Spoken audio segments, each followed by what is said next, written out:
প্রথমেই জানিয়ে দিব, দেশ ছাড়ার হেরিক পরিক পালাচ্ছেন উপদেষ্টারা, ভেতরের গোপন খবর ফাঁস। এবং সবশেষে দেখবেন, আবার ক্ষমতায় আসছে জামায়াত, এনসিপি নিজেদের ফাঁদেই পড়ল বিএনপি। এতক্ষণ শুনছিলেন সংবাদ শিরোনাম, এখন থাকছে বিস্তারিত। শাহজালাল আন্তর্জাতিক বিমানবন্দরে হঠাৎ করে ভিআইপি যাতায়াত অস্বাভাবিক হারে বেড়ে যাওয়াটা কেবল কাকতলীয় ঘটনা নয়, এ নিয়ে রাজনৈতিক অঙ্গনে নতুন করে গুঞ্জন শুরু হয়েছে। সাধারণত সরকার পরিবর্তনের সময় এমন দৃশ্য দেখা গেলেও অন্তর্বর্তী সরকারের মেয়াদ প্রায় শেষের পথে এসে প্রভাবশালী উপদেষ্টাদের তড়িঘড়ি দেশ ছাড়ার প্রবণতা জনমনে সন্দেহ তৈরি করেছে। প্রশ্ন উঠছে, এটা কি নিছক ব্যক্তিগত সফর, নাকি সামনে আসতে থাকা রাজনৈতিক ও প্রশাসনিক ঝড়ের আগাম ইঙ্গিত? অনেকেই মনে করছেন, ক্ষমতার রদবদলের আভাস মিলতেই সংশ্লিষ্ট ব্যক্তিরা নিজেদের নিরাপদ প্রস্থানের পথ খুঁজছেন। এতদিন যারা রাষ্ট্র সংস্কার, স্বচ্ছতা ও জবাবদিহির কথা বলছিলেন, তারাই কি এখন অডিট ও সম্ভাব্য তদন্তের মুখোমুখি হওয়ার আশঙ্কায় অস্থির হয়ে পড়েছেন? আজকের আলোচনায় সেই হঠাৎ প্রস্থানের পেছনের বাস্তব কারণগুলো খুঁজে দেখার চেষ্টা করছি। একই সঙ্গে তুলে ধরা হবে কারা কারা দেশ ছাড়ার তালিকায় আছেন এবং কেন তাদের ঘিরে নতুন বিতর্কের জন্ম হয়েছে। এই বিতর্কের সূচনা হয় গত সোমবার সাংবাদিক জুলকারনায়েন সায়েরের সামাজিক যোগাযোগ মাধ্যমে দেওয়া এক চাঞ্চল্যকর পোস্টকে ঘিরে। তিনি দাবি করেন, অন্তর্বর্তী সরকারের দুই গুরুত্বপূর্ণ উপদেষ্টা ১৬ ফেব্রুয়ারি দেশ ছাড়তে পারেন। শুধু সম্ভাবনার কথা বলেই থেমে থাকেননি, তিনি নির্দিষ্ট করে দুটি ফ্লাইটের সময়ও উল্লেখ করেন, দুপুর ১২:৫০ চায়না ইস্টার্ন এবং সন্ধে ৬:৪৫ এমিরেটস।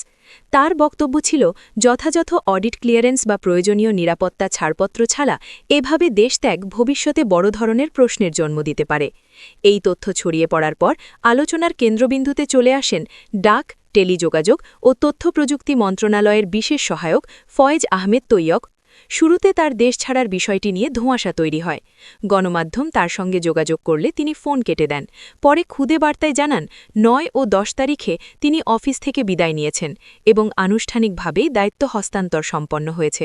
তবে প্রথম দিকে তিনি বিদেশ যাত্রার বিষয়টি স্বীকার করেননি। পরবর্তীতে জানা যায়, তিনি সত্যিই দেশ ছাড়ছেন এবং কারণ হিসেবে সামনে আনেন ভালোবাসা দিবস উদযাপনের বিষয়টি। কিন্তু প্রশ্ন থেকেই যায়, রাষ্ট্র সংস্কারের মতো গুরুত্বপূর্ণ দায়িত্বে থাকা একজন উপদেষ্টা নতুন সরকারের শপথ পর্যন্ত অপেক্ষা না করে হঠাৎ করে দেশ ছাড়ার সিদ্ধান্ত নিলেন কেন? সামাজিক যোগাযোগ মাধ্যমে এই নিয়ে তীব্র আলোচনা চলছে।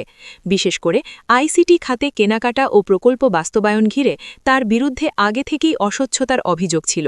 তিনি নিজেকে নির্দোষ দাবি করলেও নির্বাচনে বাংলাদেশ জাতীয়তাবাদী দলের বড় জয়ের পর তার দেশ ছাড়ার সিদ্ধান্ত মানুষের মনে সন্দেহ আরও ঘনীভূত করেছে। অনেকের ধারণা, নতুন সরকারের সম্ভাব্য অডিট বা তদন্ত এড়াতেই এই তড়িঘড়ি প্রস্থান। উপদেষ্টাদের বিরুদ্ধে অভিযোগ অবশ্য নতুন নয়। গত আগস্টে এবিএম আব্দুস সাত্তার দাবি করেছিলেন, অন্তর্বর্তী সরকারের অন্তত ৮ জন উপদেষ্টা গুরুতর দুর্নীতিতে জড়িত।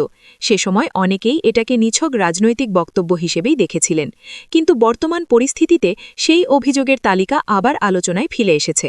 বিশ্লেষকদের মতে, তালিকাভুক্ত কয়েকজন ব্যক্তি এখন দেশ ছাড়ার চেষ্টা করছেন বলেই গুঞ্জন উঠেছে। তরুণ ও প্রভাবশালী কয়েকজন মুখের বিরুদ্ধেও অভিযোগ সামনে এসেছে। যুব অধিকার পরিষদের সভাপতি মঞ্জুর মোর্শেদ মামুন প্রকাশ্যে অভিযোগ তুলেছিলেন তৎকালীন উপদেষ্টা আসিফ মাহমুদ ও তার দপ্তরের কর্মকর্তাদের বিরুদ্ধে। অভিযোগে বলা হয়, ক্ষমতার অপব্যবহার করে বিপুল সম্পদ অর্জন করা হয়েছে। টেন্ডার নিয়ন্ত্রণ ও বদলি বাণিজ্যের মতো বিষয়ও সামনে আসে। পরিস্থিতি এমন পর্যায়ে পৌঁছায় যে দুর্নীতি দমন কমিশন তদন্ত শুরু করে। আসিফ মাহমুদের সাবেক এপিএস মোয়াজ্জেম হোসেনের বিরুদ্ধে অনিয়মের প্রাথমিক প্রমাণ পাওয়ার পর তার দেশত্যাগে নিষেধাজ্ঞা জারি করা হয়। দুর্নীতি বিরোধী আন্দোলনের ফল হিসেবে ক্ষমতায় আসা ব্যক্তিদের ঘনিষ্ঠদের বিরুদ্ধেই যখন এ ধরনের অভিযোগ ওঠে, তখন সাধারণ মানুষের আস্থা টালামাটাল হওয়াই স্বাভাবিক। এছাড়া বাংলাদেশ ক্রিকেট বোর্ড নিয়েও সমালোচনা রয়েছে। গঠনতন্ত্র সংশোধনের নামে সময়ক্ষেপণ, পছন্দের লোক বসানো, স্বজনপ্রীতি ও দলীয়করণের অভিযোগ এখন আরও জোরালোভাবে শোনা যাচ্ছে। আগে যেসব সমালোচনা শোনা যেত, এখন সেগুলো অন্তর্বর্তী সরকারের কিছু উপদেষ্টার দিকেও ফিরে এসেছে। তাহলে এই দ্রুত প্রস্থানের আসল কারণ কি? বিশ্লেষকদের মতে প্রধান কারণ হচ্ছে অডিটের আশঙ্কা। সরকার পরিবর্তনের সময় মন্ত্রণালয় ভিত্তিক বিস্তারিত নিরীক্ষা হয়।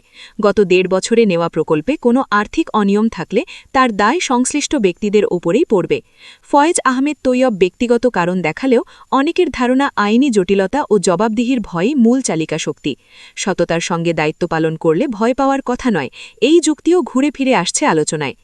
একসময় ক্ষমতাবর নেতাদের দেশ ছাড়ার দৃশ্য বাংলাদেশ আগেও দেখেছে। শেখ হাসিনা দেশ ছাড়ার সময় রাষ্ট্রীয় প্রোটোকল সুবিধা পেয়েছিলেন, কিন্তু বর্তমান উপদেষ্টাদের কেউ যদি অনিয়মে জড়িত থেকে গোপনে দেশ ছাড়তে চান, তাহলে সেটা সম্মানের নয়, বরং বড় প্রশ্নের জন্ম দেয়।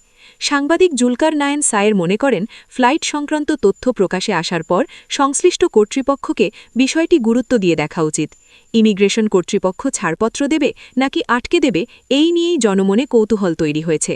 মানুষ এখন গত ১.৫ বছরের পূর্ণাঙ্গ হিসাব চায়। অনেকেই সাদাপত্র প্রকাশ করে প্রকৃত চিত্র সামনে আনার দাবি করছেন। নতুন সরকারের জন্য এটি বড় চ্যালেঞ্জ। বিমানবন্দর ও স্থলবন্দরে নজরদারি জোরদার করার কথাও উঠছে। কেউ নির্দোষ হলে দেশে থেকেই তা প্রমাণ করতে পারেন, আর দোষী হলে আইনের আওতায় আনা জরুরি। অন্যথায় এটি ভবিষ্যতে একটি বিপজ্জনক নজির হয়ে থাকবে। এই প্রেক্ষাপটে সাবেক উপদেষ্টাদের উচিত পরিস্থিতির মুখোমুখি হওয়া। সততা থাকলে জনগণ পাশে থাকবে, কিন্তু তড়িঘড়ি করে দেশ ছাড়লে সন্দেহ আরও গভীর হবে। তাহলে কি আশঙ্কাটাই সত্যি হতে যাচ্ছে?